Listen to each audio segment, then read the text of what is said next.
e os primeiros reais digitais começaram a ser criados. Parece ótimo nós termos a nossa própria criptomoeda pareada ao real, mas alguns segredos obscuros rodam por trás do desenvolvimento desse projeto, e você vai descobrir tudo nesse vídeo. E se você se preocupa com o seu dinheiro e com o futuro das suas finanças, não deixa de se inscrever aqui no canal e deixar o seu like se você adora esse tipo de informação que pode colocar dinheiro no seu bolso ou também que pode proteger. Mas bora pro assunto desse vídeo. E hoje nós vamos analisar aí 4 pontos importantes sobre o real digital. O primeiro deles é o que é o real digital, as principais vantagens, as desvantagens e a nossa opinião geral sobre essa criptomoeda que está sendo criada aí para rodar dentro do Brasil. O real digital começou a ser criado para a primeira fase de testes e nos primeiros pronunciamentos disseram que o real digital vai ser como uma extensão do nosso real físico. Exatamente, o real digital não será exatamente como o dinheiro físico que você tem, que você consegue acessá-lo e resgatá-lo a qualquer momento a partir do seu banco. Para ter acesso a ele, você vai precisar converter o seu dinheiro normal no real digital. O real digital ele vai ser uma stablecoin atrelada ao real.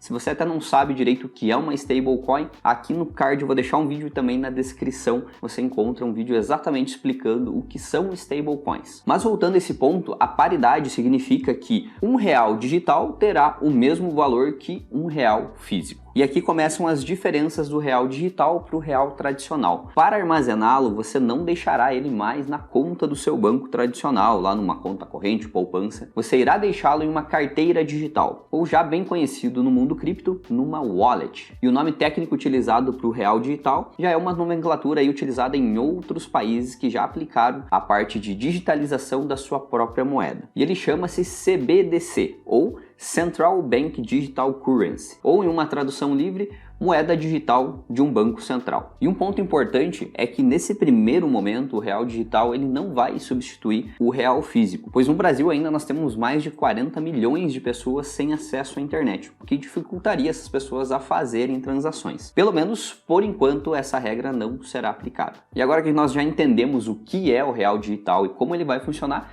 vamos entender então um pouco das vantagens que ele trará para quem for utilizá-lo. E a primeira delas é a transferência sem a intermediação de um banco. Eduardo, o que é isso, né? Quando você transfere dinheiro, geralmente por uma instituição, você precisa pagar taxas, né? Hoje, praticamente não mais com a utilização do Pix. Mas quando você for fazer transferências do real digital, esse dinheiro não passará mais por uma instituição bancária. Você vai mandar da sua carteira digital direto para a carteira digital de outra pessoa, ou seja, o banco não vai mais colocar a mão no seu dinheiro se assim você desejar. Uma das principais vantagens que tem sido bastante debatida, principalmente pelo Banco Central, é que o real digital ele vai combater muito a lavagem de dinheiro. Por quê? Porque todo o dinheiro que é movimentado por blockchains, assim como vai ser movimentado o real digital, deixa uma rastreabilidade, ou seja, desde o primeiro ponto de onde o dinheiro sai, por onde ele vai passar, você consegue rastrear e saber para onde que ele foi, mesmo que ele tenha se ramificado em várias outras contas, várias outras carteiras digitais, por exemplo, você consegue ver de onde veio a origem daqueles saldos. Então isso vai ajudar bastante a controlar aí a lavagem de dinheiro. Outra vantagem é a redução dos custos gerados pelo real de papel, né? Então hoje para a gente imprimir o papel moeda, imprimir as moedas em si, a produção disso gera custos altíssimos e isso vai tender a diminuir bastante aí com o passar dos anos com a implementação do real digital. E é claro, a chegada do real digital é mais um incentivo aí para as pessoas migrarem para o digital e utilizarem as possibilidades do universo cripto, né? Se falando então das desvantagens, como nem tudo são flores, né? Mas começando pela primeira aqui, a impossibilidade de você fazer o saque direto do real digital. Então você tá lá com o seu dinheiro na sua wallet, na sua carteira digital, não tem como você sacar esse dinheiro diretamente. Por exemplo, eu tô com o dinheiro aqui, um saldo na minha wallet, eu vou num banco, eu não vou conseguir fazer esse saque. Para quem já é do mundo cripto, isso já é algo normal, né? Então, por exemplo, você tem bitcoins, o que você precisa fazer? Você primeiro precisa vender, trocar isso por reais para depois mandar para o seu banco e aí você resgatar. Então vai ser praticamente a mesma coisa no real digital. Você tem o real digital, você vai ter que converter para o real físico, o real tradicional, né? E aí sim mandar para um banco e fazer o saque. Então tem essa burocracia, digamos assim, para você sacar esse dinheiro. Agora, se você for fazer transações, né? Nada impede de você pagar utilizando o real digital sem precisar fazer nada diferente. Então até o Pix vai ser implementado no real digital, que vai facilitar para você fazer qualquer tipo de pagamento aí. O real digital tecnicamente não poderia ser chamado de uma criptomoeda. Por quê? Porque apesar de ele utilizar uma blockchain e ser digital, ele não tem as características de uma criptomoeda. Uma criptomoeda geralmente ela é descentralizada, ou seja, ela não está em posse de uma instituição financeira ou de um governo, o que é totalmente o contrário do real digital, né? Ele foi criado pelo governo e terá a sua centralização no Banco Central do Brasil, né? Então isso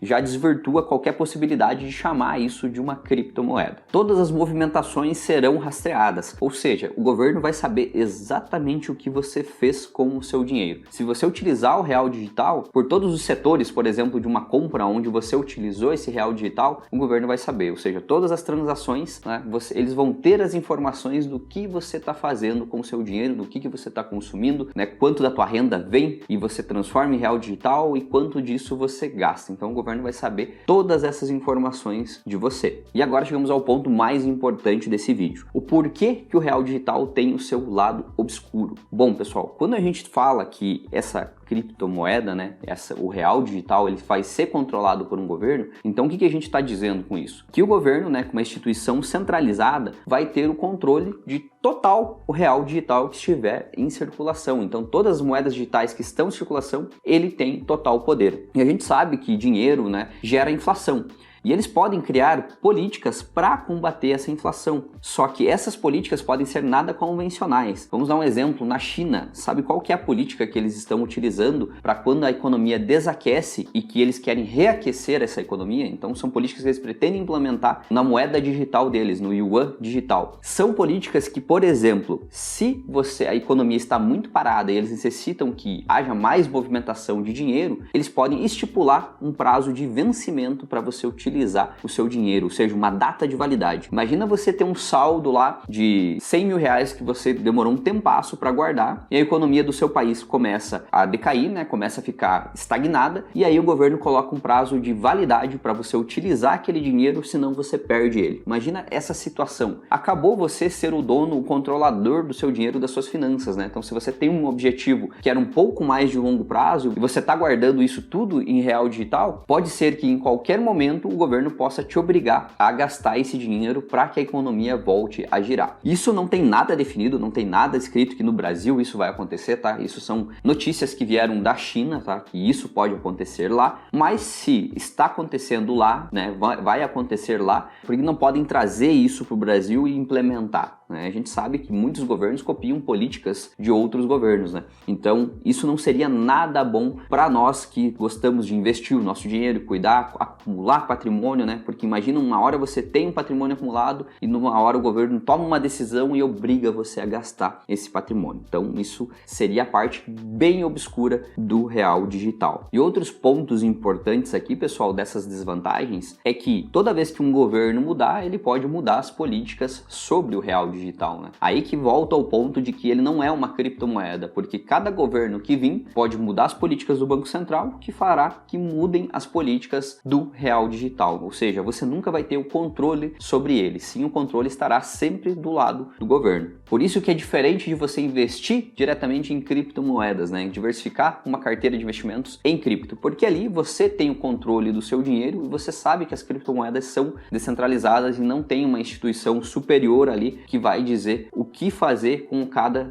criptomoeda, né? Então, por exemplo, o Bitcoin, ele é de uma sociedade, de uma comunidade gigante de pessoas, né? Não pode ser alterado, a sua blockchain ela é imutável e assim acontece com várias outras criptomoedas, né? Que você pode investir e diversificar o seu dinheiro com maior segurança. No real digital, a gente não vai ter essa confiança, né? De colocar o dinheiro lá e saber que tá tudo certo. Outro ponto bem importante é que o real digital ele está sendo desenvolvido em parceria com a Elo também. A Elo das bandeiras dos cartões de crédito. E também a Elo é responsável pelo mecanismo de pagamentos do aplicativo Caixa Tem, que é aquele aplicativo onde o governo paga benefícios para as pessoas, né? E nisso que é uma questão bem interessante, tá, pessoal? O Caixa Tem, se ele já está interligado com a Elo, que é a fornecedora dos pagamentos ali, e também está interligado ao real digital, existe aí uma premissa que no futuro todos os benefícios pagos pelo governo sejam pagos em real digital. Ou seja, por que isso? Que seria uma forma muito mais fácil de o governo controlar o que a população está fazendo com os benefícios. Então, por exemplo, Bolsa Família, Auxílio Brasil, aposentadoria, tudo isso que vem de auxílios do governo que são recebidos pelo aplicativo do Caixa Tem, no futuro poderão ser recebidos pelo real digital. Isso parece muito legal, né? Uma evolução tecnológica de você receber seus benefícios tudo numa moeda digital. Mas lembra o que a gente falou, né? Eles vão ter a rastreabilidade para ver tudo aonde que você está aplicando e utilizando os seus recursos financeiros. E aí entra aquele outro ponto, né? Já pensou? Se você recebe nisso e no futuro eles aplicam aquela data de validade para o teu dinheiro? Então isso é um lado que nos preocupa bastante, porque você literalmente vai perder o poder de escolha do que fazer com o seu próprio dinheiro. E agora eu quero saber de você. Me conte aqui o que você achou do real digital. Acha que é algo bom ou que realmente tem aí um futuro obscuro sobre ele? Deixa aqui nos comentários, não esqueça de deixar o like, se inscrever no canal e aqui vai ter mais opções de vídeo para você. Por hoje é só e até o próximo vídeo.